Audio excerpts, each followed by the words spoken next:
Welcome to today's webinar on advancing women's empowerment in agri-food systems. My name is Vivian Atakos. I am your moderator for the next hour. This is the first in a series of webinars that are being held in preparation for the 2025 Gender in Food, Land and Water Systems Conference coming up this October from the 7th to the 9th in Cape Town, South Africa. Perhaps my colleagues in the background, you can check for there's someone who's speaking. And apologies for that, I will continue.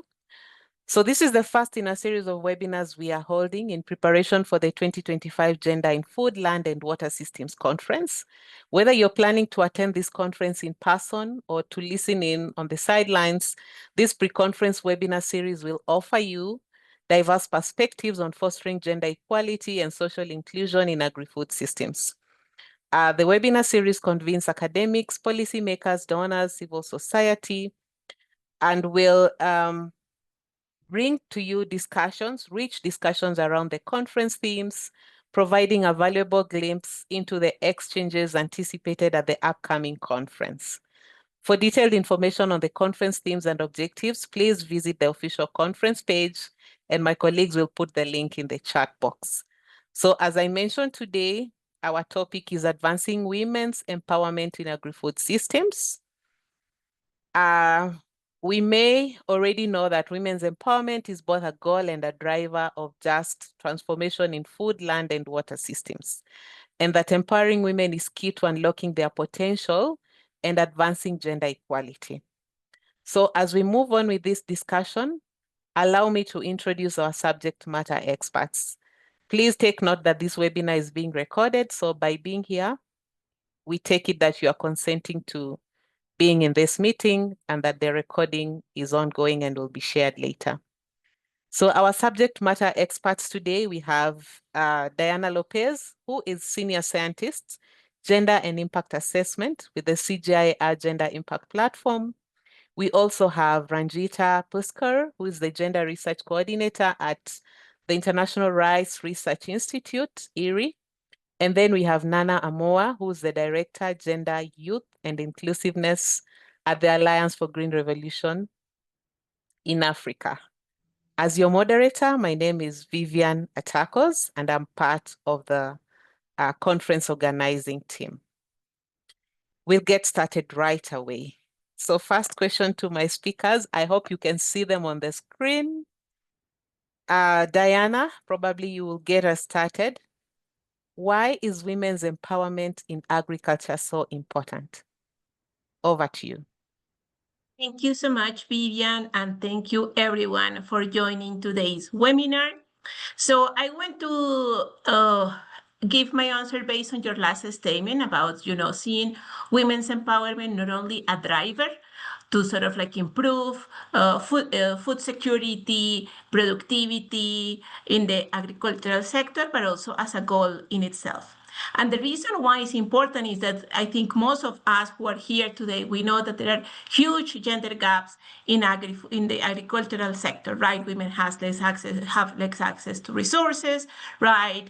And have less productivity. A study from the World Bank shows, for example, that plots managed by women in Malawi produce 25% less than those managed by male. So then this shows that there are huge gaps that needs to be addressed. We know the existence of those gaps, and now what we need, and I think the following discussion would be on how we address those gaps, right? To ensure that we empower women. And when it comes to empowering women and addressing those gaps, I think it's important to have in mind that it's not only providing resources to women. The important point there is to provide women the opportunity to exercise agency. What is to exercise agency? To have the possibility to make informed choices. And it's here when we talk about women's economic empowerment and the importance of that is not only important to target women. We also need to include men, because we all know that there are key constraints regarding social and gender norms that also contribute to those gender gaps. So I think we need to see the importance of women empowerment based on those existing gaps, but not only sort of like having women as the only target group when it comes to addressing those gaps, but the whole community as well. Over to you. Thank you. Thank you, Diana, for highlighting those aspects, especially providing women the opportunity to exercise agency, basically allowing them to make decisions. And at that point, probably I will invite our other panelists to weigh in on the same issue of why women empowerment is important. Nana, or is it Ranjita? Well, let me jump in before Ranjita takes the mic.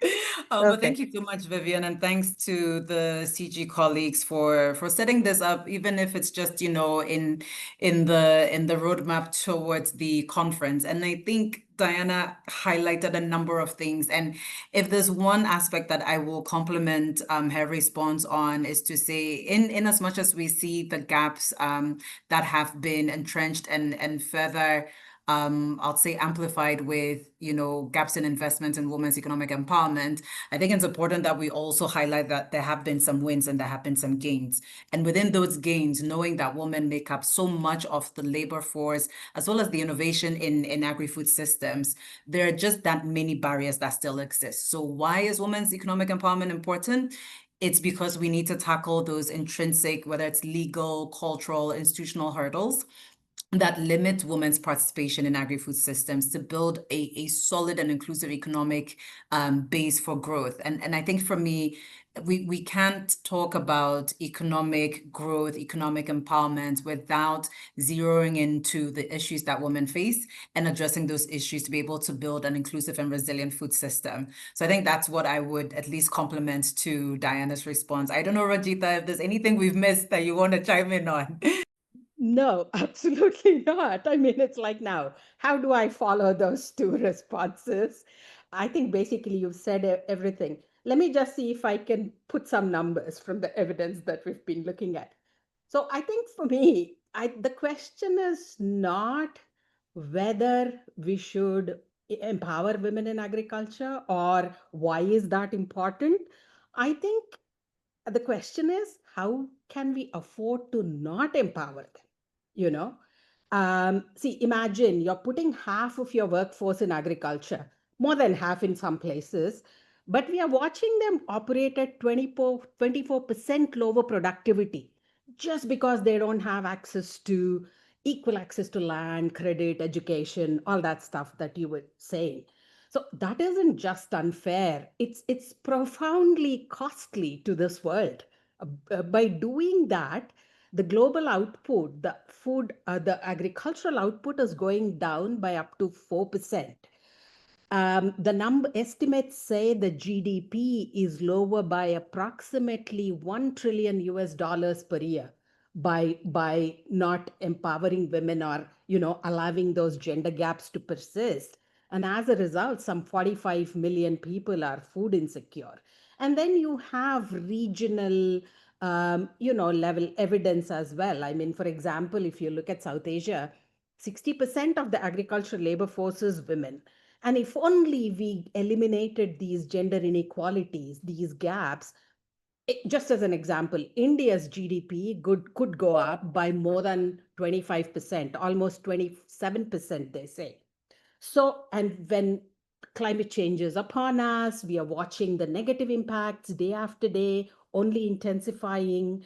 And when women are excluded from decision making, all the resilience efforts that we are taking up, households lose 8% more income in heat waves, 3% more in floods.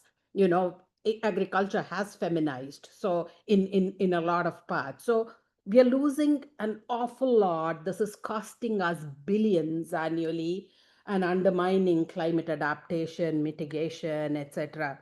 So I think the question is, how can we not afford to empower women? And how do we flip the script? It isn't just about using women as instruments to advance food and nutrition security, but also looking at how can these agriculture and food systems benefit, empower, and transform women's lives. Thank you. Thank you, Ranjita. I can tell that you have been talking to policymakers, and I do hope they hear. Glaring statistics there, but that's what we are about. We want to highlight those so that we can ensure there is action. So thank you for that first round, just to get us started on this webinar. And next, I would like us to listen to watch a short video so that we can hear some voices from the ground. The video comes all the way from Tanzania. Thank you.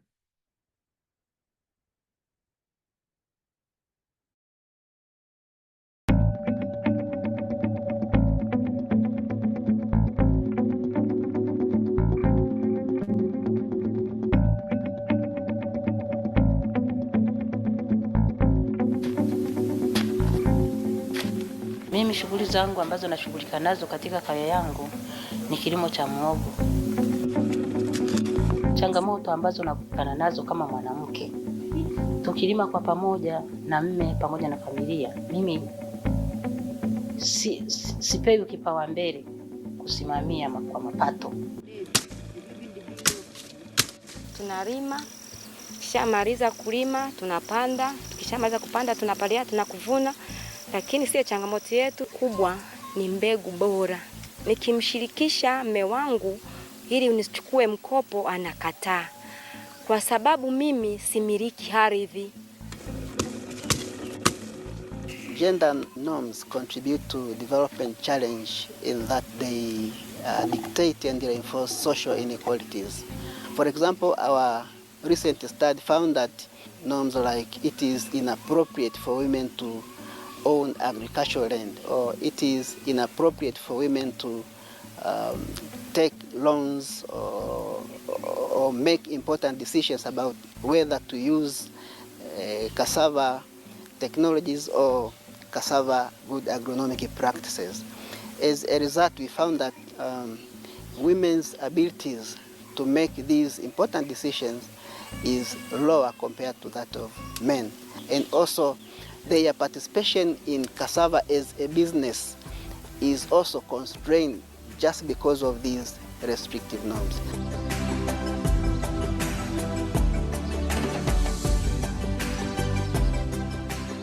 To contribute in addressing these development challenges, we engaged our partners to design gender transformative interventions so that we can help address these challenges in order for both women and men to be able to seize economic opportunities for the benefit of all. We came up with co-design approach. The first step which we started with was the stakeholder identification and mapping workshop. These stakeholders include experts, gender specialists, and actors across various nodes of value chain. And then after that exercise, we came up with leverage points and levers, including improving access to resource and changing perceptions through capacity building and community engagement. By engaging community members in the design process, co-design builds trust between implementing organizations and the beneficiaries. Uliweza kupanda miogo yako kwa kutumia utaratibu wa kilimo. We identify viable solutions to increase women's ownership of land and perceptions of women's land ownership changes. We will host radio programs with land experts, government officials, traditional leaders, and successful couples sharing solutions for increasing women's land ownership. And this will be followed by community dialogue with the cassava farmers for critical reflections and discussion. Wote, baba na mama, tunashirikishwa kwenye mafunzo haya. Tunashukuru kwa kushirikishwa, kutaja na jinsi ya kutatua changamoto zetu. Tunawashukuru IITA pamoja na Koroping kwa kushirikiana na sisi kutatua changamoto zetu. Asanteni sana.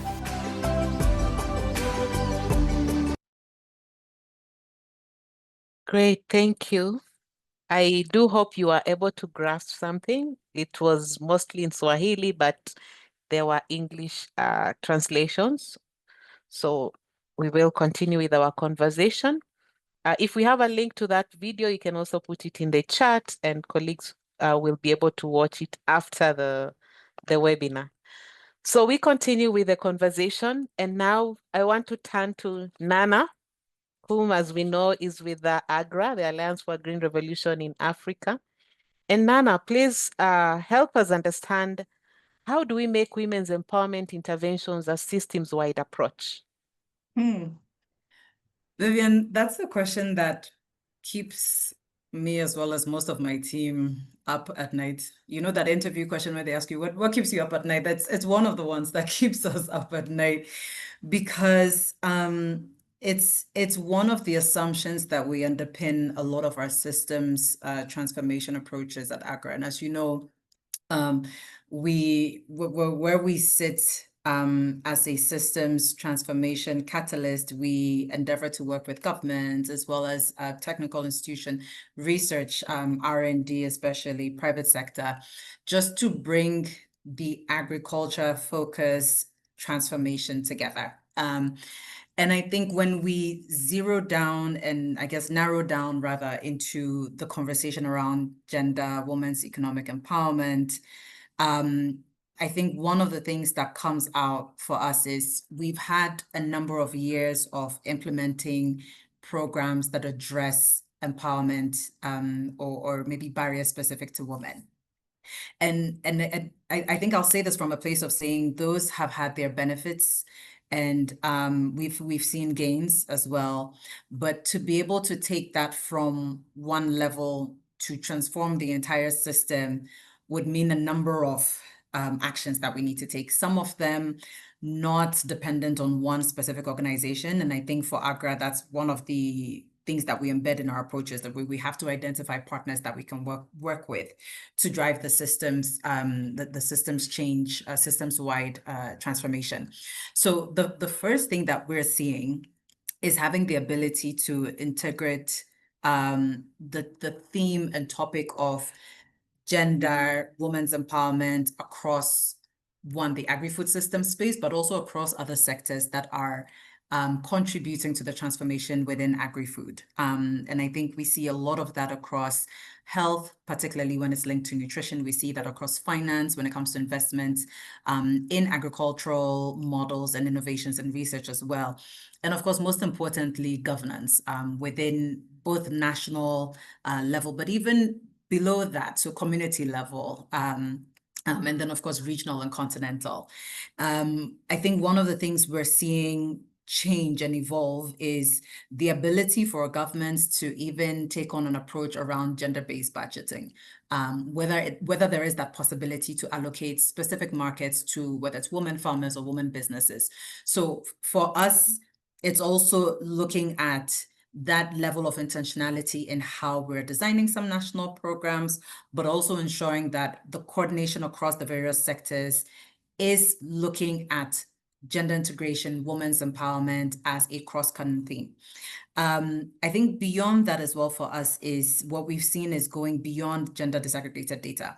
It's very helpful to have, gender disaggregated data to make decisions.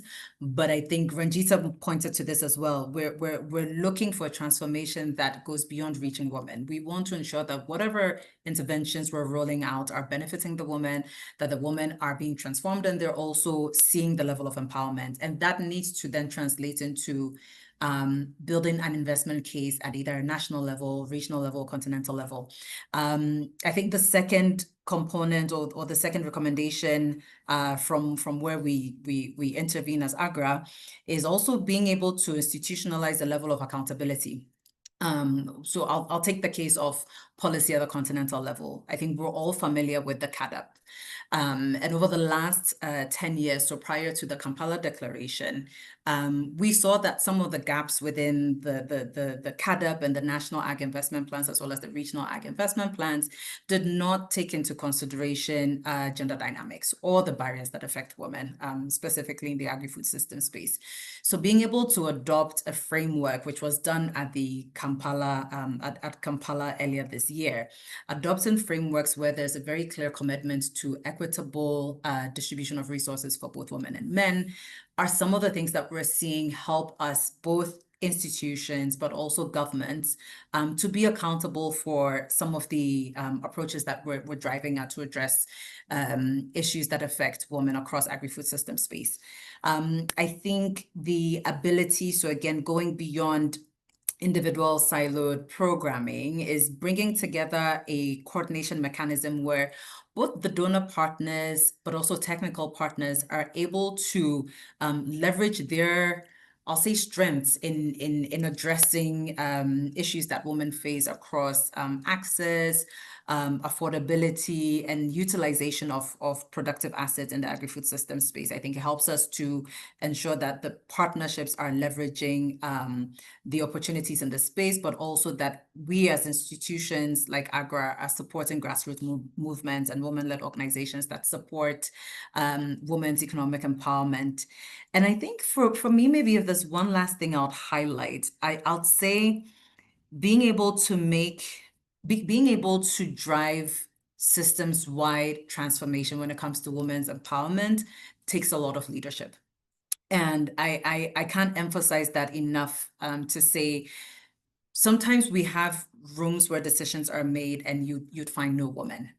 I think it starts from that group or categorization of who makes the decisions. I think there is a leadership aspect that we definitely need to address, building the capacity of women to lead in spaces around policy, around investments, around the technical direction of the work that we're doing in this space, in agri-food system space. So whether we're talking about investments that impact access to markets across the agri-food system space, at least having the people in the room who understand the different dynamics for both women and men is important.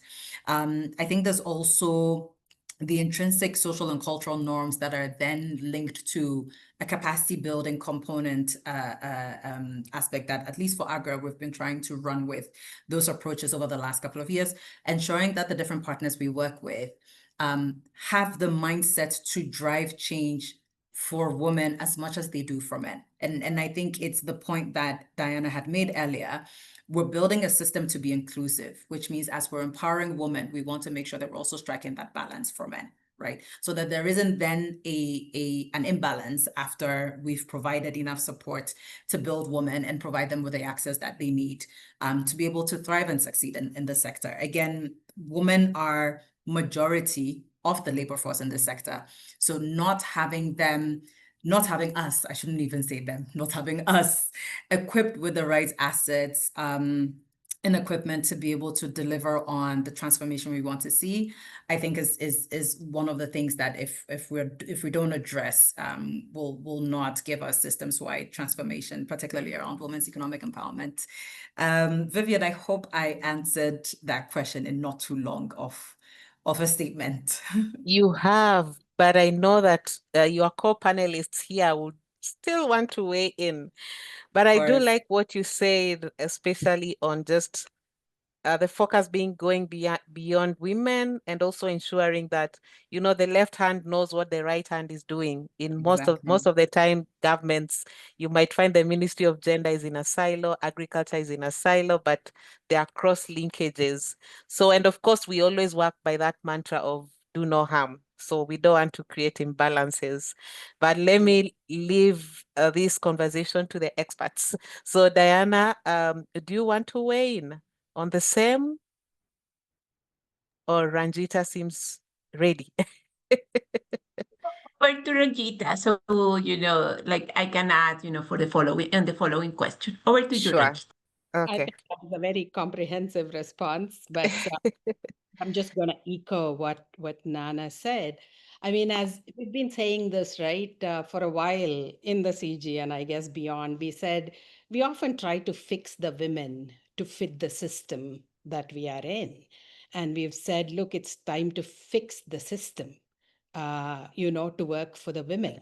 We've got to change the rules of the game if we really want system-wide change or transformation. I think this whole mindset, as you said, Nana, needs to be institutionalized. It isn't just about promoting, gender equality, women's empowerment, but how are our organizations, our own institutions, how are they doing? Are we walking the talk? Oftentimes, still, which is so unfortunate, after all these decades, um, and we face this every day, sorry, but gender just becomes an add-on to the programs. It's never, it's still an effort. It's very rare that it is like a core design principle. I'm not saying nothing has changed, things have changed, but I think very slowly, but still long ways to go. I mean, women are not at the table to have a voice. They don't have a voice. Their voices are not heard to shape these programs. As we heard in the video, that co-design is so important. But also the norms change not just in the communities, but within the institutions, the public institutions, the private institutions. And we keep talking about gender transformative approaches and how they are important to change the norms.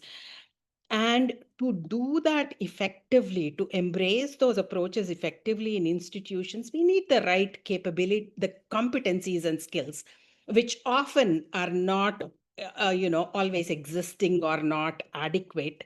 So I think it all also boils down to mindset change, the political will to make it happen, the coherence amongst policies, departments, institutions, etc. And I think you also mentioned the incentives. What are the incentives that these institutions or individuals in these institutions have to make any shift? Are we incentives, carrots or sticks? How can we bring that accountability into the system and have M&E systems which actually go beyond looking at whether we are reaching these women, how many women have we trained, or how many women have we distributed seed to how many women have actually benefited from it, have been empowered. So I think we need those systems in place for these things to, a system-wide change to take root. I think I'll stop there. Thank you. Thank you, Ranjita, for that response, of course, building on to what Nana had shared earlier. Colleagues, we will be having a Q&A coming up shortly, so please head over to your chat box. If you have any question for any of our panelists, I want to invite you to put your question in the chat and we will come back to it. So should we move on? Diana, you're okay? I suppose. It's good that today I have a very small panel. At times you have 5 panelists and you're short of pressed for time. So this one here is enjoyable. Okay, so we'll move on. We want to also look at the type of innovations that have proved effective at closing gender gaps in agri-food systems and in empowering women. And I think some of those innovations, it could still tie into what you are talking about, Ranjita, on the incentives. Why should I go for a certain innovation and not another? So I still want to stay with you, Ranjita, for this particular question. And then we will come back to Diana to weigh in. So over to you, Ranjita. Thank you. Thanks, Vivian. Maybe again, I'll be sort of repeating a few things that have already been said, but in the CG gender platform, now the accelerator, we've been doing a lot of evidence synthesis in the last few years, 2-3 years, basically to understand what works for women's empowerment and to advance women's empowerment and gender equality in agriculture and food systems. I mean, I must say at the outset, interestingly, there is very little robust systematic evidence. Diana might want to comment on that later. Very little, which we keep talking about the challenges, we keep establishing and re-establishing the vulnerabilities, revalidating them. But what solutions actually work? What evidence do we have? There's very little around that. But looking not just at, just RCTs, but also looking, at learning distilled from a lot of experience around the world, what we've seen. And interestingly, let me start with this. We did a foresight exercise recently in two very different, culturally different locations in India. The foresight studies do account very little for gender equality or women's empowerment, because a lot of these dimensions are not strictly quantitatively measurable. So we did a participatory foresight analysis, with women and a multiple stakeholders, etc. And when we looked back over the last 40, 50 years and tried to pinpoint what were the key driving forces that are leading to slow but gradual shifts in constraining norms and gender equality, what comes out as important is education of women, knowledge and skills regarding agriculture, agency of women, cooperation in the households, basically family support and guidance, women's workloads, manageable workloads, time poverty, their agency, their access to labor-saving technologies, collective action. I think these were all things that come out as being very, very important.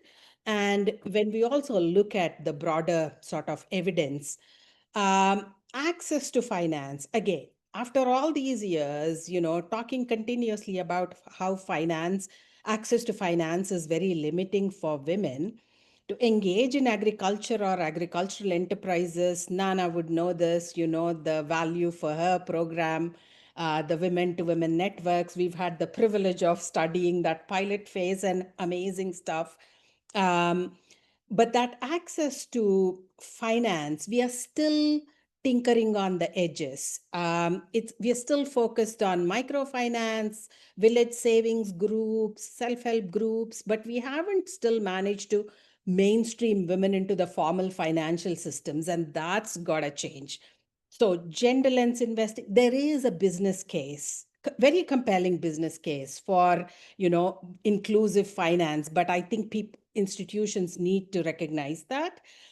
So we need more tailored product design, be it loans, be it insurance, risk management mechanisms. There are some good examples. I can't go into the details, but happy to share later. Loans which need low or no collateral because women don't have that. Flexible repayment schedules because women do have issues with the cash flows. Low interest rates, simplified documentation, different credit scoring for women compared to men, etc. So that is, again, something to consider. That seems to work if we get those products and the processes right. Collective action, without a doubt, comes up as an extremely, extremely important mechanism to advance women's empowerment. It makes sure women are able to access all these inputs and services which they are not able to do as individuals. So access to new knowledge, technologies, markets, information, but these collectives are also allowing them to challenge some of these gender norms and stereotypes, and giving them spaces for their voices to be heard. So I think that's one. Digital inclusion, huge promise. I think digitally, if they have access to digital tools, are linked and have the literacy, they'll have better access to finance, better access to markets, etc. But then there's still a big, big, big digital gender divide, and that needs to be built. And if we do that, it will work. And then women's land rights come up as an important thing. But collectives can also actually help women have access to land, if not necessarily own right away, so they can lease land. But it is important. And in that video, we just heard about some innovations that are helping women gain access to land. And there is other interesting examples as well. Gender transformative approaches came up a few times since we started talking. So embedding those approaches to shift the structural barriers, the gender norms, the social norms, multiple tools and methods there, the gender action learning systems, household approaches, engaging men and boys. There's a whole host of stuff.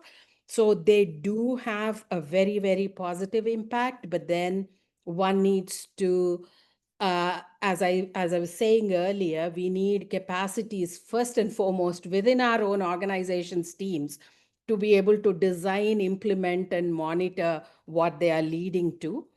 And then some work that we have been doing, and in the last couple of years, is this whole, see, there's no one silver bullet, there's no one solution. Food systems are complex, women's challenges are complex. So when you lay those on top of one another and then add climate change and conflict, all that to the mix, there's no one solution, one silver bullet that's going to help us do everything. So social, technical, institutional policy innovations need to come together, designed, tailored to that particular context, and then implemented for us to make any dent in any of this. Sorry for an extremely long response. I'll shut up now. Thank you. Long, but comprehensive enough to get participants of this webinar interested to join us in Cape Town, South Africa, for the Gender in Food, Land and Water Systems Conference, 7 to 9 October, where we will go further, and they will even have an opportunity to discuss some of these innovations with you and other researchers in the CG and other organizations. So thank you so much, Ranjita, for that. I know Diana will leave earlier, so I wanted to jump right to her so that we hear from this interesting, comprehensive suite of innovations that Ranjita has highlighted and described to us. How do we actually assess their effectiveness? How do we measure the impact that these innovations are having at closing these gender gaps? Over to you, Diana. Thanks, Vivian. Thanks, Rajita. And I want to build on a point that Rajita mentioned, that some of the examples of innovation that she highlighted show to be promising, right? But for us to make a statement of, this is an effective innovation, it's not only required to assess, that innovation in a particular setting, but also in multiple settings, right? So I think though there are some interventions that have been identified to be effective, or I will say more promising, there is still a way to go to identify how to close the gender gaps with which we started today's webinar, highlighting why is women's empowerment important, and putting on the table, the importance of women's labor force in agriculture, but also all the challenges and gaps that emerge. And I will say that, something that we have worked on at the Gender Accelerator, and when it comes to create evidence to inform what works, I think to inform what works, it all depends on the question you want to answer. If there is a question for some of those questions, it may be that, going a bit more on sort of like a technical sort of like language, we need an impact evaluation, or what is called the CGIAR, a causal impact assessment. We want to indeed to measure the size of the effect of the innovations that we are putting in place, and be able to attribute that difference just to the innovation, right? So there are some methodologies to do that. But I think when it comes to your question, how do we assess impact? What are the methodologies? I think the basic answer is depends on the question, then the methodology comes, right? And it's also something that we have been discussing, and that we hope that we will have sort of like some interesting presentations presentation and discussions during the conference is the complementarity of quantitative and qualitative methods. They both answer different questions. They provided different pieces of information when it comes to assess the effectiveness of an innovation and the impact of the innovation or an intervention, but they answer different questions and they complement each other, right? When we put in place, many of us here are researchers, when you put in place an impact assessment or, an assessment of an innovation and we integrate both methods, we get more. And I also want to mention something that I think when I was listening to Ranjita, there was a question that popped up in the chat about scalable solutions. And I think one part when it comes to inform what works to close gender gaps is what is effective, but there is a second step, what is cost effective, right? Because we want to scale those innovations that are not only effective, but that are cost effective. And I think it is a huge gap, not only, in our team or in our organization, but in general in many organizations, of lack of evidence on cost analysis and particularly cost effectiveness analysis, right? Because we also need that piece of innovation to inform, what works and to be able to scale up.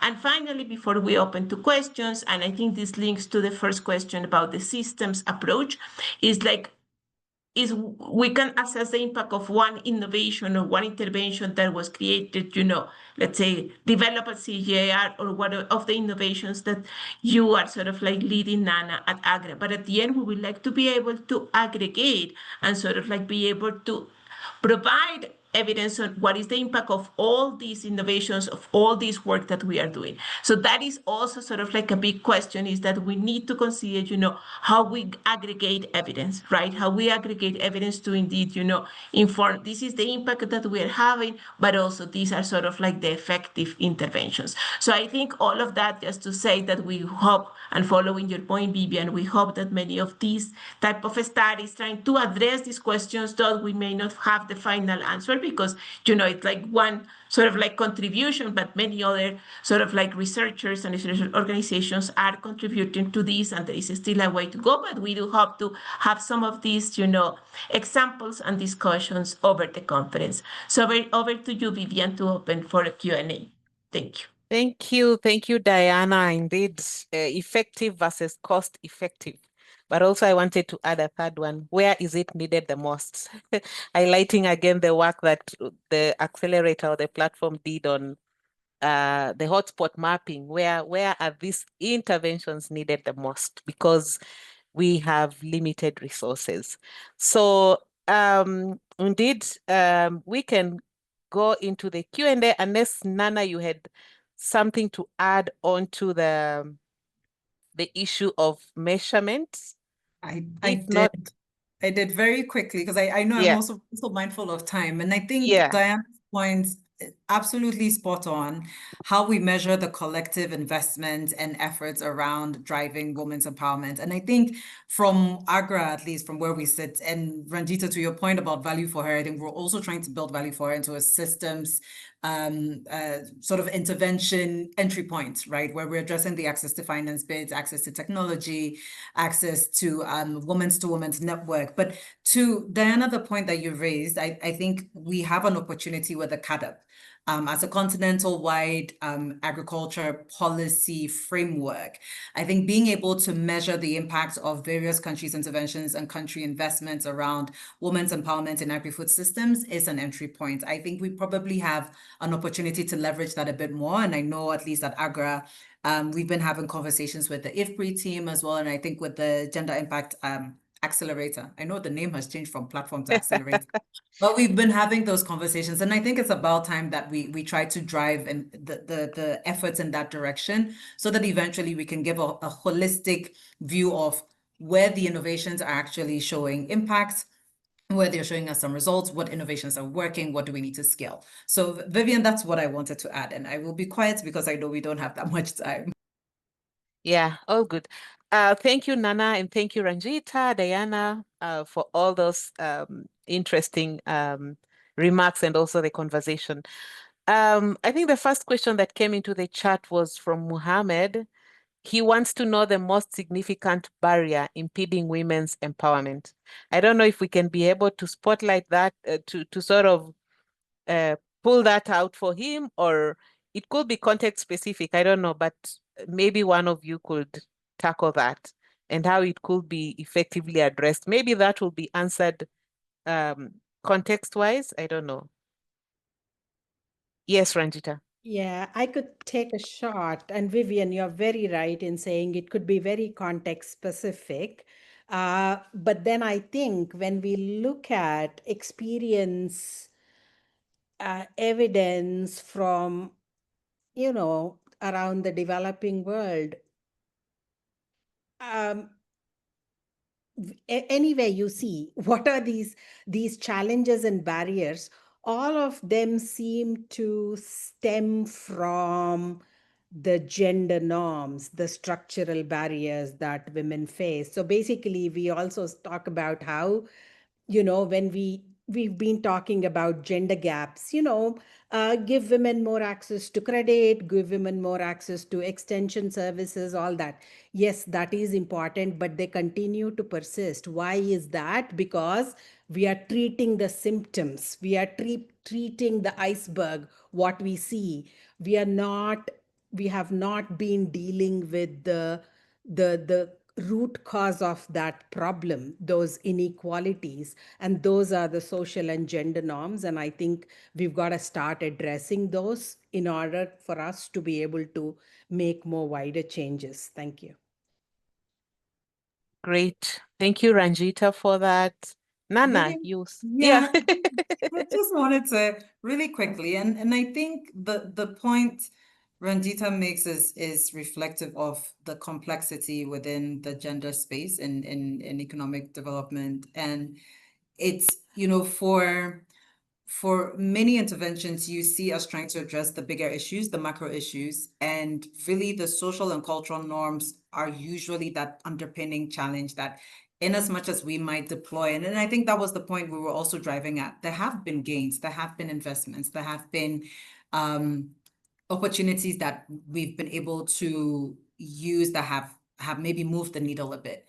But when it comes to those societal, and they are very context specific, those societal norms and barriers that affect the structural issues for women to not be able to access assets just like anyone else, I think that takes, it's a complex issue that I think we need a lot of willingness across both, whether it's government, cultural community, and even household level to address. So I think sometimes I don't think we underplay, but I think because those social and cultural norms are so complex, we try to fix bigger issues that still have these underpinning gaps and challenges that will then affect whether the macro investment or macro interventions actually work. So I just wanted to emphasize that point at the end of Ranjita's response. Over.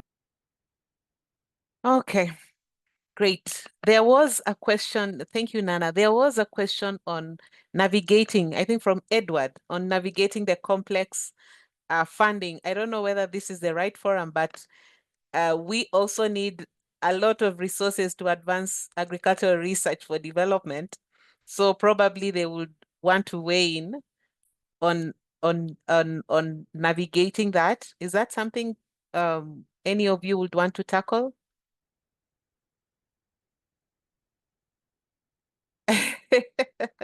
Navigating the conflicts, donor-funded environment that we are in currently. I think the only thing I can maybe just chime in on this to say is we're all in a space where we're facing those complexities as well, and I think we're looking for innovative alternatives. So I think one of them is how we diversify our sources of funding. How do we have some of these conversations with private sector, businesses, financial institutions on, and I think the point has been made around the business case being existent. We know why we need to do this. Maybe it's more, how do we show the return on investment to partners that are interested in fixing a system-wide issue beyond our usual traditional donor support community. So that's what I'll add. I think we're all in the complex funding landscape. Unfortunately, I think we haven't cracked that yet, and hopefully we will. I don't know if the others want to chime in on that. Yeah, very quickly. That's a tough one, but Nana, I don't think we could have answered it better than that. But just that we've been very dependent on donors, but as you said, I think there is a business case. How do we tap more into the private sector? How do we get them to appreciate why women are important clients for them, consumers for them, supply chain partners for them? So, and I think, yeah, how do we move away from this reliance on donor funding? Or yeah, so God, I don't know. We can certainly explore during our conference. In Cape Town, we can have side meetings. So I do invite Edward and the rest to make a point of joining us if you can. So I think with that is where we should end this conversation.